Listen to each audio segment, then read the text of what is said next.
Welcome to the Spoon Podcast, where we talk to the builders and makers on the front lines of the food tech revolution. I'm your host, Michael Wolf. This is a quick, small episode of a conversation I had with Andrew Shakman, the CEO of Leanpath. We were at the ReFED Waste Solutions Summit 2025 in Seattle. How could I not go? It's in my hometown, and I was really glad to do that. And I want to thank the ReFED folks for allowing us to set up a Spoon Podcast Network live interview stage on the show floor here at ReFED in Seattle. And we got 8 interviews. It's myself and Eva Goldborn, basically going back and forth, interviewing some really interesting folks. We will be publishing these over the next few days. So I just wanted to get this one out because I really enjoyed my conversation with Andrew. You also find some of the ones that Eva has done as well at her podcast, Everything But the Carbon Sink, which you can find a link to in the show notes. But yeah, I hope you enjoy this. And I will have more podcasts from ReFED, as well as a conversation I had this week with Amy Taylor, the CEO of Zevia, talking about how she is bringing that company into the next decade. So that was a really fun conversation. So keep an eye out for that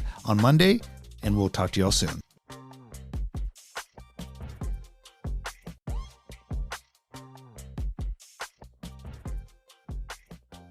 It's exciting to be here at ReFED with CEO of Leanpath, Andrew Shakman. How you doing, Andrew? I'm doing great. I'm happy to be here. It's always great to see you at ReFED. I think you gave the talk 2 years ago or 3 years ago in Minnesota. Yeah. This is a conference you come to, I think, pretty much every year. I haven't missed one.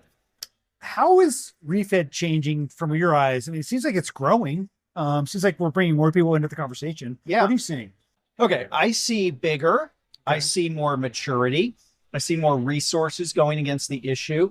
A community that's energized and professionalized, and all of that is terrific.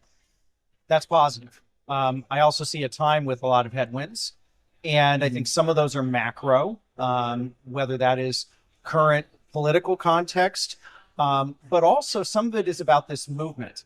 And I've been reflecting about this in the— When you say movement, the food waste movement. Okay. Yeah. When I think about a journey, if you think of it in 3 acts, you have the beginning, the middle, and the end, right? If we go back to Aristotle's Poetics. And the beginning is always gripping because it's the start. Yeah.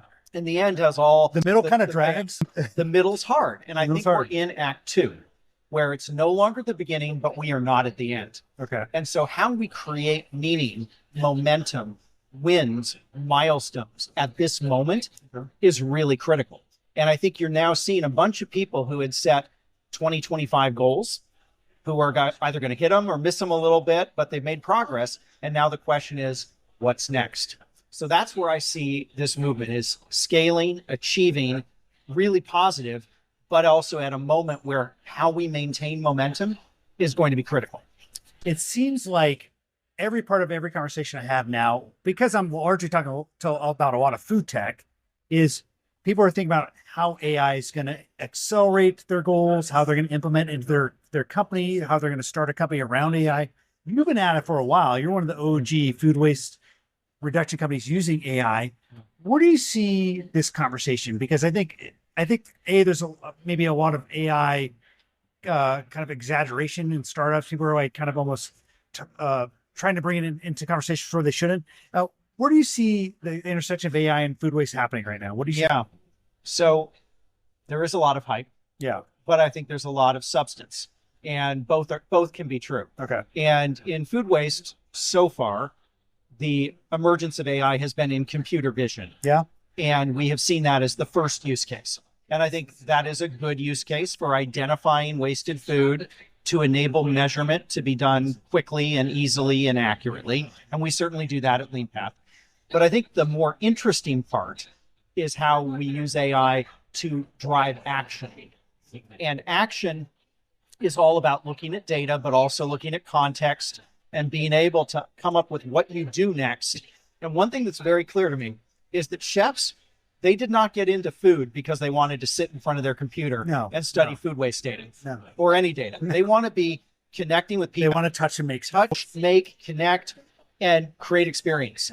And they want to know what's the fastest path to taking the most impactful action. And that's where I think AI is going to be very exciting. And we're already seeing it in our product where we're using it to say, hey, do this and talk to your team about that. And this is the big picture. You don't need to look at a graph. We'll just tell you. And then putting that on a phone where they can see it and they don't have to be in their office. They don't have to be engaging with data. What they need to do is think about action.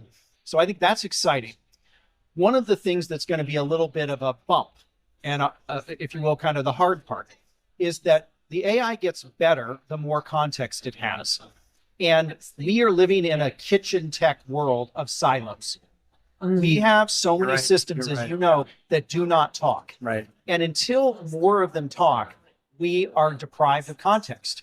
And so the way I look at the world right now is that there are several data assets that exist. There are POS data assets for what you've sold. There are inventory data assets around what you bought and maybe what's on your menu. There now are waste data assets, which are actually unique contributors to the data landscape. And with those, when you triangulate with what you sold and what you bought, you now have the ability to see things that you could never see before. Yeah. So I think the next step to really unlocking the promise of this is going to be bringing data sources together to create greater context and using AI as the mechanism of that coherence. I have so many thoughts about that. First, I think there's a little bit of tension, right, between the idea of more people want privacy with all their data assets. But at the same time, once you, like you said, when you break down these silos and allow the triangulation to happen, you unlock a lot. Second, on the chef aspect, yeah, you're right. No chef wants to sit in front of their monitor all day. They want to make stuff with their hands. But if you could give them tools that make them better chefs, that could create better experiences for their dining guests. And I think we're going to start seeing that. They'll see the power of it. You give those tools. I don't think that chefs are in any way averse to using technology. No. Maybe a generation ago, it was viewed with more suspicion. Not today. I think they just know how busy they are. Right, they know that they live in the real world and food has They to. know how hard it is to run a restaurant. That's right. It's hard. And you have to create something that's tangible. And this technology has to be additive. It can't be a distraction. And it can't slow you down in a very demanding environment. So I think it's incumbent on the tech sector to deliver efficient solutions that drive a lot of action. And so that's what we're focused on at Leanpath right now is how do we drive action? I mean, people who get into this space oftentimes are motivated by trying to make the world last longer through sustainability. But there's no doubt one of the advantages that food waste reduction has had is there's a hard cost tied to food. And the less food you waste, the more money you're saving. And so that's a motivation, I think, for a lot of people who may not necessarily care as much about sustainability. So is that continuing to be true? What is the primary motivation for chefs and other parties in the space? Is it saving money as food costs go up, or is it sustainability, or both? So it's both, but let me talk about the journey. When we started, I've been at this 21 years. It was all about money. It was all about saving money, pulling dollars out of the garbage. It was food productivity, margin expansion, middle of the P&L performance. That was the whole story.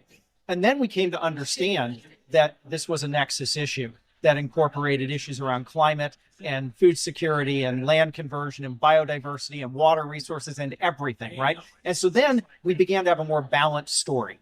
And I think where we are today is we're reverting back to a narrower story that's more focused on business case, simplification, making life as business focused as possible, because the environment we're in right now, there is less unanimity around talking about climate and sustainability and ESG.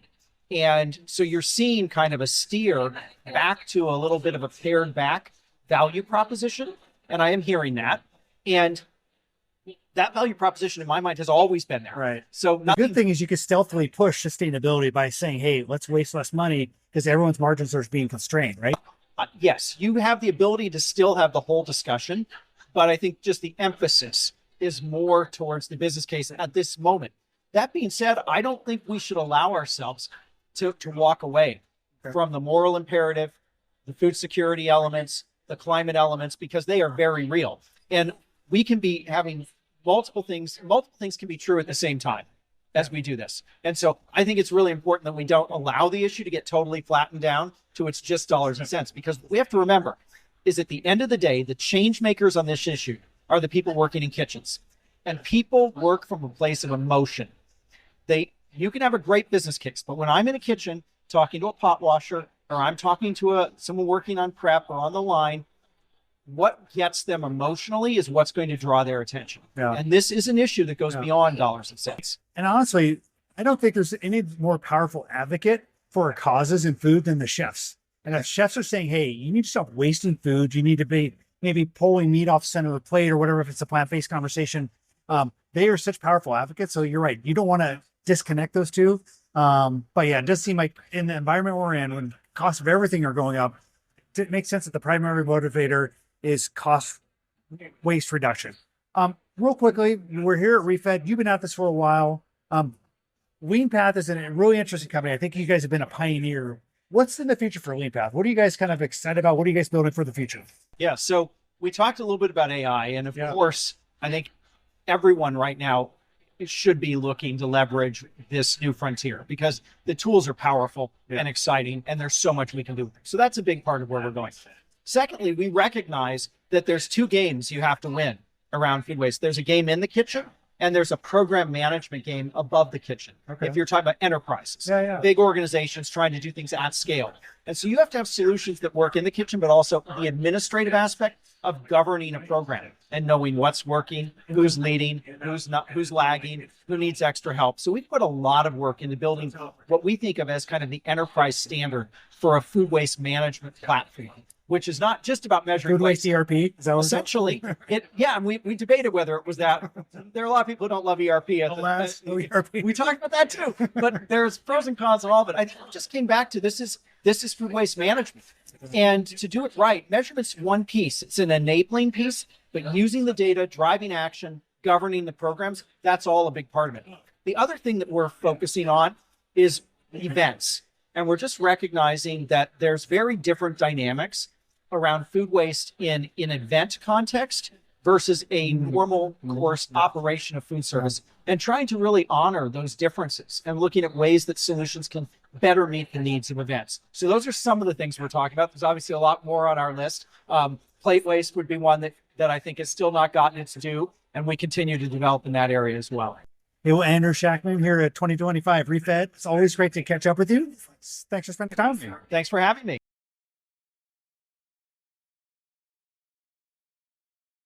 If you enjoyed this episode, why not share it with a friend? And don't forget to give us a 5-star review. You'll find more content like this on thespoon.tech/podcasts.